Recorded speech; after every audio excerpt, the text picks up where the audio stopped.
week. But we want to get to some comments that Andrew Berry talked about. We got some sound here, a list of different things. And first of all, he talked about Nick Chubb. He talked about Nick Chubb and what he means to the team. And remember, boys and girls, the relationships matter. Relationships are a huge theme of this blog, and it just goes to show you how Andrew Berry values the relationships. And I think this could be a big part of what the Cleveland Browns put their hat on. This is Andrew Berry talking about Nick Chubb and what he means to the Cleveland Browns. You know, Andrew, I was reading the comments from Nick Chubb when he met with the media, I think about a week or so ago. One of the things that really struck me was he said, you know, the Browns could have essentially cut me loose, could have just said goodbye. And he really did have an appreciation, I think, for how you guys handled this, his contractual situation. Sounds like he's doing well. What went into the decision to redo his contract and make sure that he feels like he does, honestly? Yeah, I think first and foremost, when we look at any member of our organization, it's important for us not to lose sight of the fact that we're dealing with people. And what happened to Nick last year was very unfortunate. He had no desire to be anywhere besides Cleveland. We had no desire for that to be, the last snap that he would take in a Cleveland Browns jersey. And just quite honestly, he's the heartbeat and pulse of our team. He is a selfless individual. He works hard. He's obviously an outstanding ball carrier, an outstanding running back. And I said this at the end of my end of season press conference. I had coming into the year, I had a respect level for Nick Chubb. It was a 10 out of 10, and exiting the season, it was probably a 20 out of 10 because this was a person who came in every day, 5:30 a.m., doing his rehab modalities, working as if he was preparing for Sunday. And I think that says something, about him individually and as a professional. And, one of the moments that we're all most looking forward to is the first time he runs out of that home tunnel for his debut in the 2024 season. So we're really excited to have him back and can't wait to get going with him. That was Andrew Berry talking about Nick Chubb, and I have more respect for him now than I did prior to the injury because I see the way he works. I see the way he comes in at 5:30 and what he means to the team.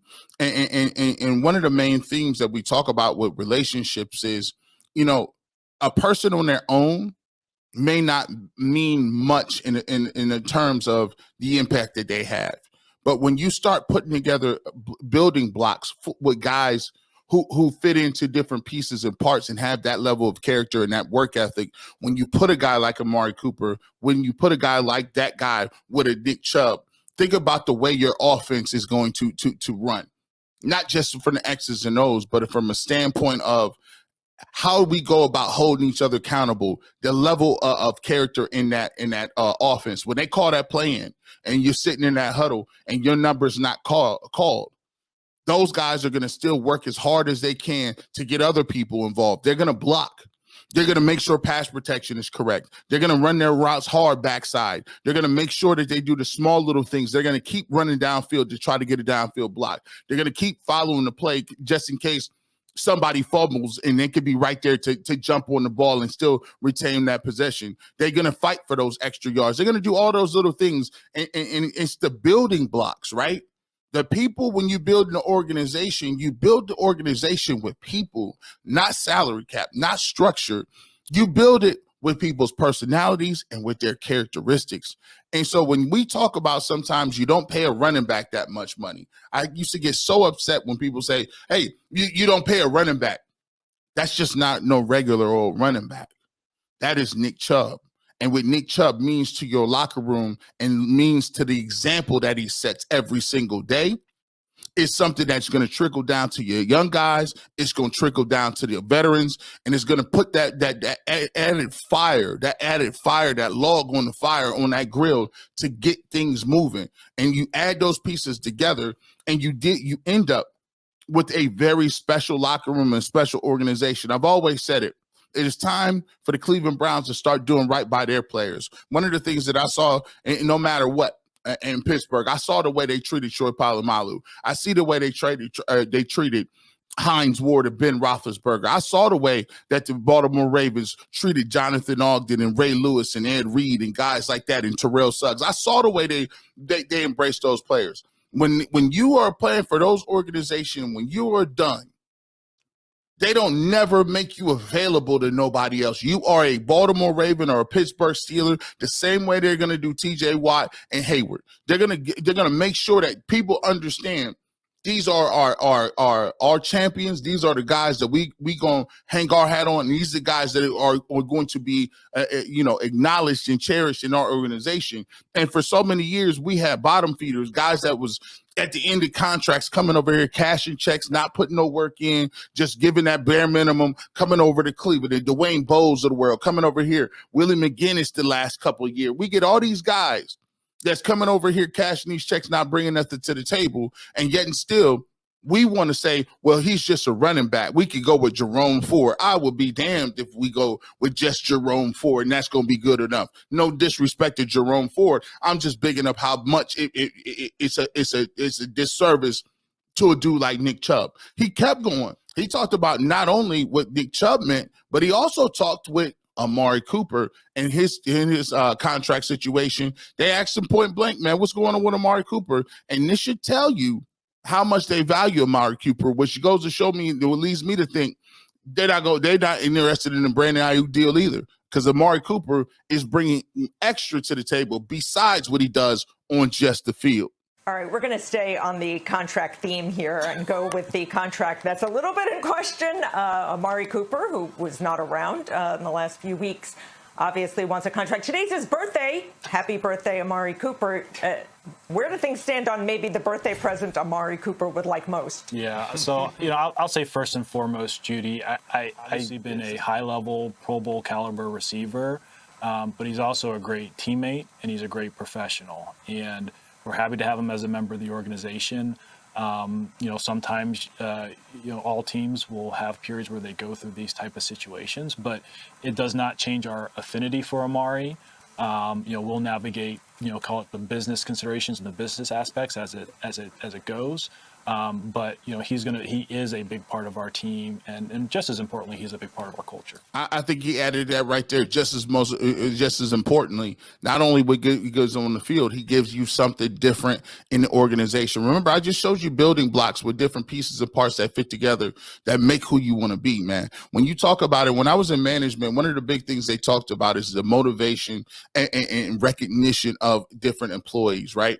And so one of the things that I like to always look at is, let's take it to a human standpoint. Relationships matter. And part of your relationship is acknowledging the contributions of what those individuals mean to your specific organization. So you look at this right here, you may think this is something that's out of a job manual, but these are things that management and managers and organizations in sports need to do a better job of. Those people who absolutely foster relationships with their superstars as well as their role players, they have all kind of great things that go into why those players and why those teams win championships. So what are the benefits of staff motivation?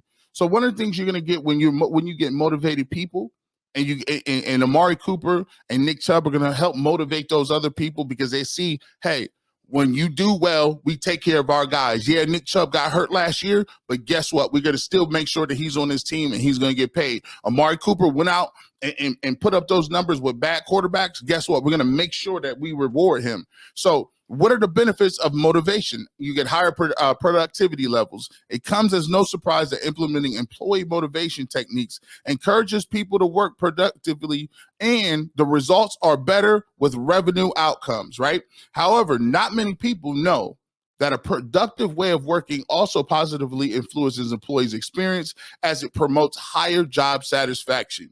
We want guys out there that want to put that jersey on. We want guys that want to go out there and play hard for the Cleveland Browns, right? That satisfaction is part of the reason why at the end of the year when we watched those Jets game with Joe Flacco, it was electric in the stadium because guys were out there playing their butts off. And even when it looked like all the chips were down, we still had guys coming up, stepping up, making plays so we could get to the playoffs, right? More innovation, motivating employees with rewards and other benefits grows a culture of innovation. When employees feel appreciated and supported by their organization, they want to challenge themselves. Consequently, the importance of motivation in the workplace should never be underestimated as it stimulates growth. Moreover, managers who recognize the benefits and motivate their teams often see the best results. So, you know, it's just not about X's and O's, right? They go on to say in this article as well, you have lower levels of absenteeism. You think guys want to play when they're banged up in January and December, right? When you guys have a good organization, guys are going to suit it up 9 times out of 10 and tough it out. Lower levels of staff turnover. The Browns have done a great job of keeping guys in their staff, right? They did have some staff turnover, but they had some staff turnover in the midst of winning. Now they're upgrading, raising the level of expectations. You lose some people, but you come in and you plug and play guys that you think are going to bring you in to take you to the next level, right? And great reputation and stronger recruitment of your organization. That's a big part of it. How are the Cleveland Browns able to bring in some of these free agents? How do people view the Cleveland Browns? Some of the people like Zadarius Smith wanted to come back. Maurice Hurst wanted to come back, right? Those individuals came back because they felt positively about the Browns organization and where they was going. So when you talk about motivation and you talk about all of these different things, and we talk about it, relationships matter in this thing. And what Andrew Berry is speaking specifically about is, yes, those players are great out in the field, which is going to give the organization something, but our relationships with our players are going to help us retain players, play better, recruit people, and have a better overall feeling about our organization. And those things translate into wins and losses at the end of the day. And when we